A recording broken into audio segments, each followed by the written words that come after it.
മഴയ്ക്ക് മുമ്പേ ഉണ്ടായ ശക്തമായ ഇടിമിന്നലിൽ വീടിന്റെ അടുക്കള ഭാഗം ഭാഗികമായി തകർന്നു. പത്തനാപുരം മഞ്ചള്ളൂർ കാരമ്മൂടിന് സമീപം റംലത്തുൽദാറിൽ മുഹമ്മദ് നാസറിന്റെ വീടിനാണ് നാശനഷ്ടങ്ങൾ സംഭവിച്ചത്. ഉച്ചയ്ക്ക് 2:30 മണിയോടെയുണ്ടായ ശക്തമായ ഇടിമിന്നലിനെ തുടർന്നാണ് വീടിന്റെ അടുക്കള ഭാഗം തകർന്നത്. നാസറിന്റെ ഭാര്യ ഷാനിദ അടുക്കളയിൽ ഫ്രിഡ്ജ് തുറക്കുന്നതിനിടെയാണ് സംഭവം. സ്വിച്ച് ബോർഡും ജനലും അടുക്കളയുടെ മേൽക്കൂരയും വലിയ ശബ്ദത്തോടെ പൊട്ടിത്തെറിക്കുകയായിരുന്നു.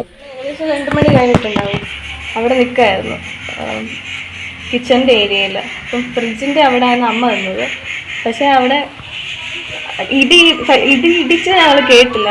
ഞാൻ ഇപ്പുറത്ത് നിന്നപ്പോൾ ഭയങ്കര സൗണ്ടും ഭയങ്കര വെട്ടവുമാണ് കണ്ടത്. പിന്നെ അങ്ങോട്ട് ഞാൻ പെട്ടെന്ന് ഓടി ചെന്നപ്പം അമ്മയെ പെട്ടെന്ന് തള്ളി എന്ന് പറയുന്നത്. ആ ശക്തി കാരണം അമ്മ ബാക്കിലോട്ട് ഞാൻ്റെ വീണു. പിന്നെ ഞാൻ അങ്ങോട്ട് ചെന്നപ്പോൾ ഭയങ്കര തീയുടെ പോലെയായിരുന്നു. ഭയങ്കര പൊടി എൻ്റെ തൊണ്ടയിലെല്ലാം കയറി. അമ്മ ജസ്റ്റ് വീണ് ഇവിടെയൊക്കെ ജസ്റ്റ് ഒരു പരിക്കുണ്ട്. ഈ കുപ്പിച്ചില്ല് പൊട്ടിയതിൻ്റെ ഭയങ്കര പെട്ടെന്ന്. പിന്നെ ഞങ്ങൾ ആ ഡോറ് കുറച്ച് തുറന്ന് കിടക്കുകയാണ്. പെട്ടെന്ന് തുറന്നിട്ട് അമ്മയെ ഇറക്കി ഞാനും ഇറങ്ങി വരികയും ചെയ്തു.